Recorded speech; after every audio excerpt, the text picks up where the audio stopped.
اب آپ دیکھیں یہاں پہ جیسا بتایا گیا تھا کہ آپ نے دوسری مرتبہ بھی حبشہ ہجرت کی حضرت رقیہ نے، اور پھر وہ مکہ آ گئی، تو اس کے بعد ان کی تیسری ہجرت کا واقعہ اس میں بیان کیا گیا ہے کہ اس مبارک گھرانے کی تیسری مرتبہ ہجرت۔ پھر وہ وقت بھی آیا جب اللہ کے رسول صلی اللہ علیہ وسلم کو بھی ہجرت کی اجازت مل گئی۔ جانثار ایک ایک کر کے مکہ مکرمہ سے مدینہ منورہ کی طرف ہجرت کر رہے تھے۔ ان مہاجرین میں سیدہ رقیہ رضی اللہ عنہا بھی اپنے خاوند سیدہ عثمان غنی رضی اللہ عنہ کے ساتھ شامل تھی۔ مدینہ طیبہ میں دونوں میاں بیوی مشہور اسلامی شاعر سیدنا حسان بن ثابت رضی اللہ عنہ کے بھائی اوس بن ثابت رضی اللہ عنہ کے گھر میں ٹھہرے۔ کچھ عرصے بعد سیدہ رقیہ کے والد گرامی محمد صلی اللہ علیہ وسلم بھی اور سیدنا ابوبکر صدیق کی ہمراہی میں دونوں مدینہ طیبہ پہنچ گئے۔ مدینہ منورہ کی بستی میں مسلمانوں کو بہت آرام و سکون میسر ہوا۔ انہیں دین پر عمل کرنے میں اور عبادت کرنے سے روکنے والا کوئی نہ تھا۔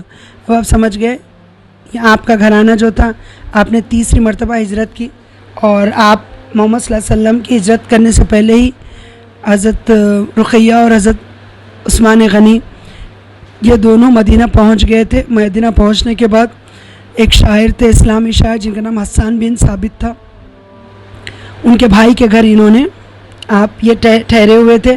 اس کے بعد آپ صلی اللہ علیہ وسلم بھی جب آ گئے تو مدینہ کی بستی میں مسلمانوں کو بہت آرام ملا، کیونکہ یہاں پہ انہیں روکنے والا کوئی نہیں تھا، اور یہ بے خوف ہو کر آپ عبادت کرنے لگے۔ پھر اب آپ یہاں پہ یہ بتا کہ ہجرت کرنا کوئی آسان کام نہیں۔ مسلمانوں نے اللہ کی رضا کی خاطر ہر چیز قربان کر دی، اپنا کاروبار، گھر بار، زمین اور جائیداد سب کچھ چھوڑ کر وہ اللہ تعالیٰ اور اس کے رسول صلی اللہ علیہ وسلم کو راضی کرنے کے لیے مدینہ منورہ پہنچ گئے۔ اب آپ دیکھیں یہاں پہ سبحان اللہ جو ہجرت کرنے کے بارے میں بتایا گیا، کتنا بڑا کام ہے یہ ہجرت کرنا، یہاں یہ بتایا گیا، کیونکہ آپ دیکھیں مسلمانوں نے اللہ کی رضا کی خاطر ہر چیز قربان کر دی۔ اپنا کاروبار، آپ دیکھیں مکے میں کاروباری لوگ تھے، یہ تجارت پیشہ لوگ تھے، انہوں نے اپنا کاروبار چھوڑ دیا، گھر بار چھوڑ دیا، زمین و جائیداد چھوڑ دی، سب کچھ انہوں نے کیوں چھوڑا؟ اللہ اور اس کے رسول کو راضی کرنے کے لیے وہ مدینہ آ گئے، کیونکہ وہاں پہ رہ کے عبادت نہیں ہو سکتی تھی، وہاں تو ڈر خوف میں جی رہے تھے، اور وہاں پہ کافی اذیتیں انہیں مل رہی تھی، کفار مکہ بہت ستا رہے تھے، اسی لیے وہ لوگ سب کچھ چھوڑ کر آئے۔ اب آپ سوچیں، جیسا کہ یہاں پہ کہا گیا کہ ہجرت کرنا کوئی آسان کام نہیں ہے، بے شک یہ آسان کام نہیں ہے۔ آپ تھوڑی دیر کو ہم سب اپنے پہ اس کو لے کے اس طرح دیکھیں آپ کہ ابھی کچھ یہ NPR یا CAA جو نکلا تھا، یہ جو قانون، اس کی طرف سے مسلمان کتنے پریشان تھے، آپ خود سوچیں۔ کیوں پریشان تھے؟ کہ ہمیں اپنا گھر بار چھوڑ کے یہاں سے ہمیں نکال دیا جائے گا، ہمیں ہٹا دیا جائے گا۔ کچھ لوگوں سے تو میں نے یہ بھی کچھ کیسز سنے ہیں کہ انہوں نے اپنے پیپرز نہیں تھے تو اپنا زیور سب کچھ بیچ کے انہوں نے اپنے آبا و اجداد کے جو بھی ان کے پیپرز، امپورٹنٹ پیپرز تھے، انہوں نے وہ بنائے۔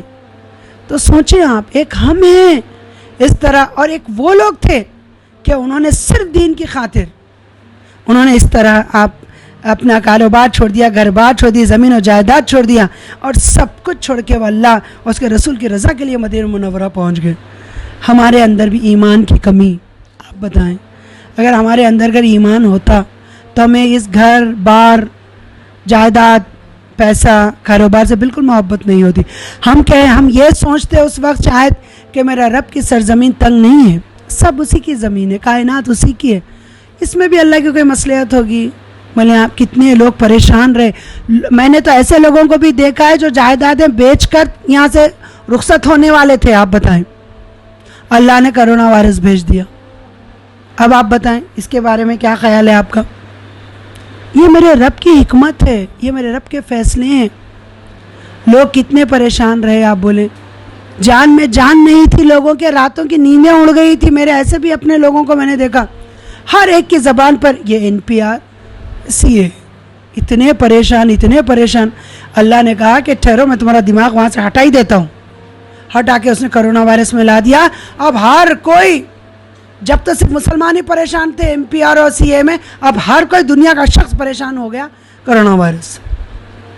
یہ ہے میرا رب۔ میرا رب روز ایک نئی شان میں ہے، اللہ روز ایک نئی شان میں ہے اس کی۔ آپ بتائیں یہ کیا چیز ہمیں سکھاتی ہے؟ اگر ہمیں اللہ سے محبت ہو، آپ بولیں، تو ہمارا ایمان کمزور نہیں ہونا چاہیے.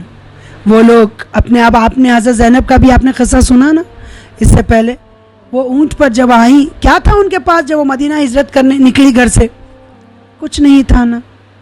ان کی صحت بھی اس میں بیچاری، ان کی حضرت زینب کی صحت بھی بگڑ گئی، اس کے بعد ہی وہ وفات پا گئی. کیا تھا آپ بتائیں؟ تو یہ سب چیزیں کیا ہے، ہمیں یہ چیزیں ہمارا ایمان مضبوط کرتی ہے، ہمیں اللہ کا ڈر ہمارے اندر پیدا ہوتا ہے، دنیا سے محبت کم ہوتی ہے، مال سے محبت کم ہوتی ہے. اسی لیے آپ صلی اللہ علیہ وسلم کی سیرت، آپ دین کا مطالعہ کیا کریں، اسلامی بکس پڑھیں، دینی کتابیں پڑھیں، تاکہ ہمارا ایمان مضبوط ہو. بولے آپ کیسے وہ لوگ تھے جو ہر اپنی چیز قربان کرائے. اور مکے والے ابھی اس میں تو یہ لوگ چھوڑ آئے، لیکن ہم نے پچھلی ابھی قرآن کی تفسیر میں اس میں انشاءاللہ ہم نے پڑھا ہے، آگے پڑھیں گے کہ وہ لوگ تو وانٹیڈلی کہہ رہے تھے کہ تم اگر جانا چاہتے تو تم جاؤ، لیکن سب کچھ ہمیں دے جاؤ. تو کئی لوگ ایسے رہے کہ اپنے ہاتھوں سے ان کو اپنے حوالے کر کے، اپنے سب چیزیں ان کے حوالے کر کے آئے. آپ بتائیں. اللہ ہم سب کا ایمان مضبوط کریں، آمین یا رب العالمین. اور ہمارے دل سے یہ سب دنیاوی محبت نکالے، اور اللہ کہ ہم بھی اللہ تعالیٰ محمد صلی اللہ علیہ وسلم اور اللہ تعالیٰ اور محمد صلی اللہ علیہ وسلم کو راضی کرنے والے بندوں میں اللہ ہمارے فیملیز کا، ہماری نسلوں کا شمار کرے، آمین یا رب العالمین. اب آپ دیکھیں، یہ تو سب لوگ پہنچ گئے، رفتہ رفتہ لوگ آتے بھی رہے مکے سے ہجرت کر کے مدینہ. جب حضرت سیدہ رقیہ آئیں تو ان کو اللہ نے اولاد دی، تو یہاں پہ اسی اولاد کا ذکر ہے.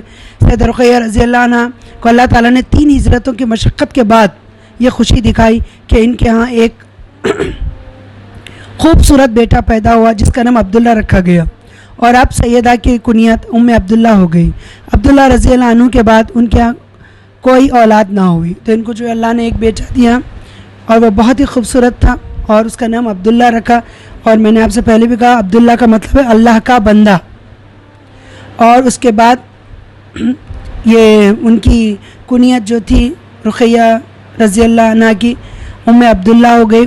کہتے ہیں ماں کو، عبداللہ کی ماں ہو گئی، اور عبداللہ رضی اللہ عنہ کے بعد ان کے یہاں کوئی اولاد نہیں ہوئی. ٹھیک ہے، چلیں یہاں پہ آپ روکتے ہیں. انشاءاللہ کل کی آڈیو میں آپ سے پھر ملاقات ہوگی. دعاؤں میں سب ایک دوسرے کو یاد رکھیں. اور یہ مبارک دن آ گئے ہیں، اگر اللہ نے آپ کو صحت سے نوازا ہے، میرے رب نے آپ کے وقت میں فراغی دی ہے، جیسا میں نے پہلے بھی آپ سے کہا اللہ کی رحمتیں برس رہی ہیں، تو آپ ضرور روزہ رکھنے کی کوشش کریں. نہیں، اگر آپ کو یہ میں نے آپ سے کہا نا کہ اگر آپ روزہ نہ رکھیں تو کوئی گناہ نہیں ہے، آپ رکھ لیتی ہیں تو اللہ اجر دے گا، آپ کو ثواب دے گا. اللہ تعالیٰ نے آپ کو صحت کے قابل بنایا ہے، تو آپ ضرور روزہ رکھیں. اور ویسے بھی انسان کو چاہیے کہ اپنے پیٹ کو بھی تھوڑا آرام دے. روزہ رکھنے سے اچھا آرام، اسی لیے آپ دیکھیں کئی لوگوں کو جو پیر جمعرات کا روزہ رکھتے ہیں، یہ 13, 14, 15 رکھتے ہیں، وہ صحت کے اعتبار سے کافی صحت مند ہوتے ہیں بنسبت دوسروں کے حساب سے. کیوں کہ آپ کا جو سسٹم ہوتا ہے، اندرونی سسٹم جو ہوتا ہے، وہ بہترین طور پہ کام کرتا ہے. تو ویسا تو آج کل لاک ڈاؤن میں لوگوں کے وزن بھی بڑھ رہے ہیں بیٹھ کے، بہتر ہے روزے رکھیں. الحمدللہ رب العالمین، اللہ تعالیٰ اجر بھی دے گا، اور ہماری جسم کی اللہ تعالیٰ صحیح دیکھ بھال بھی میرے رب سے ہو جائے گی. تو دعاؤں میں سب ایک دوسرے کو یاد رکھیں. جیسا میں نے آپ سے پہلے بھی کہا کہ ان 10 دنوں میں کیا ہوا عمل اللہ تعالیٰ کو ہر عمل سے محبوب عمل ہے، ہر دن سے محبوب عمل ہے. کوشش کریں کہ اپنے آپ کو، جو میں نے آپ کو باتیں آڈیو میں ریکارڈ کر کے بھیجی تھی، اس میں رکھ کے آپ کس خانے میں فٹ بیٹھتی ہیں اس کا اپنا خیال رکھیں. آپ کے ساتھ میں بھی دعا کرتی ہوں، اللہ آپ سب کو اور اللہ مجھے بھی، میرے اپنے فیملی ممبرس سب کو میرا رب تو نیک توفیق، نیک ہدایت دے، وقت کا صحیح استعمال کرنے کے قابل بنائیں، اور اس کی ایک ایک سیکنڈ کی رحمتیں برکتوں سے ہمیں فیضیاب کرے. اور اللہ تعالیٰ جس طرح چاہتا ہے اللہ اور اس کے رسول، اس طرح ہم یہ وقت گزاریں، اور میرا رب کے پورے احکامات کو ہم فالو کریں، اور اللہ ہم سب سے راضی ہو جائے، اور اللہ تعالیٰ کا ایک سیکنڈ بھی ہم اپنے رب کی ذکر سے اپنی زبان کو خالی نہ رکھیں. ٹھیک ہے، آپ سب ایک دوسرے کے لیے ہم سب ایک دوسرے کے لیے دعا گو ہیں. اللہ تعالیٰ ہم سب کو اپنی پناہ حفظ ایمان میں رکھے، اور ہمارا وقت، ہمارا مال، ہماری اولاد کو نیک کاموں میں خرچ کرائے، اور ہمیں مالی، ذہنی اور جسمانی سکون عطا فرمائے. اور اللہ تعالیٰ ہم سب کی جائز مرادیں پوری فرمائیں، اور میرا رب اپنی رحمت، فضل اور برکتوں کے دروازے ہم سب کل مومنین مسلمین پہ کھول دے اور اللہ اس وبا سے جلد ہم سب کو نجات دلائے. آمین یا رب العالمین. السلام علیکم ورحمۃ اللہ وبرکاتہ. سبحان ربک رب العزت عما یصفون.